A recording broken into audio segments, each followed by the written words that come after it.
ગુજરાત ગેસમાં છેલ્લે આપણે ફેબ્રુઆરીમાં જોઈએ તો 20 લાખ ક્યુબિક મીટર જેવું એમનું કન્ઝપ્શન હતું, એટલે 200 જેવા યુનિટો ગુજરાત ગેસમાં ચાલુ હતા અને બાકી પ્રોપેન એલપીજીમાં ચાલુ હતા. એમાંથી જોઈએ તો એમને જે 80% ગેસ મળી રહ્યો હતો, એમાં અત્યારે સિરામિક ટાઇલ્સ બનાવતા અને સેનેટરીના ટોટલ મળીને 40 જેવા યુનિટ અત્યારે ચાલુ છે. પહેલા 41.50 રૂપીસ હતો, આજના જે પ્રાઇસ આપણને મળ્યા છે 92 રૂપીસ મળ્યા છે અને એ યુએસડીમાં 94 રૂપીસના કેલ્ક્યુલેશન ઉપર છે. તો અત્યારે માર્કેટમાં જે પ્રમાણે ડોલર પણ વધી રહ્યો છે એ જોતા 105 રૂપિયા ટેક્સ સાથેના પ્રાઇસ મળતા હોય, જે માર્કેટમાં સિરામિક પ્રોડક્ટમાં, એક્સપોર્ટમાં અને ડોમેસ્ટિકમાં બંનેમાં પ્રશ્ન ઉભા થતા હોય અને એ પ્રમાણે અમારા કસ્ટમર લેવા પણ અત્યારે તૈયાર નથી. હાલમાં જે પ્રાઇસ મળે છે એમાં ફેક્ટરી સર્વાઈવ થઈ શકે એવી કન્ડિશન નથી.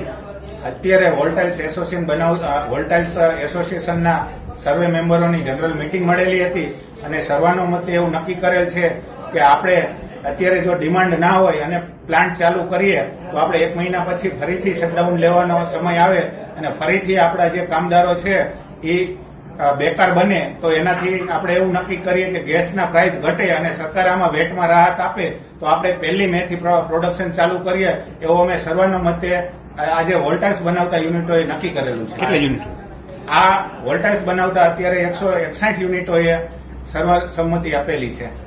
આમ જોઈએ તો ઉદ્યોગમાં તો બહુ નુકસાન હોય, કારણ કે એમને બેંકના હપ્તા ચાલુ હોય, શ્રમિકોના પ્રશ્ન હોય, ઉદ્યોગકારોને ઘણી બધી ઇન્ડસ્ટ્રી જે સોલાર પ્લાન્ટ પણ લગાવેલા છે એટલે એના પણ લોનના હપ્તા ચાલુ હોય.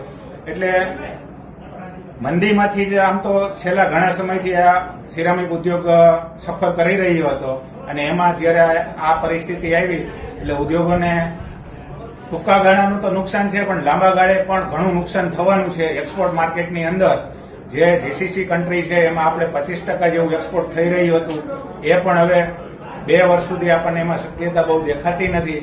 અને આપણો કોમ્પ્યુટર કન્ટ્રી ચાઇના છે એટલે એની સામે આપણી પ્રોડક્શન કોસ્ટ વધી જતી હોય, આપણને એક્સપોર્ટ માર્કેટમાં પણ મોટું નુકસાન જવાનું હાલ દેખાઈ રહ્યું છે.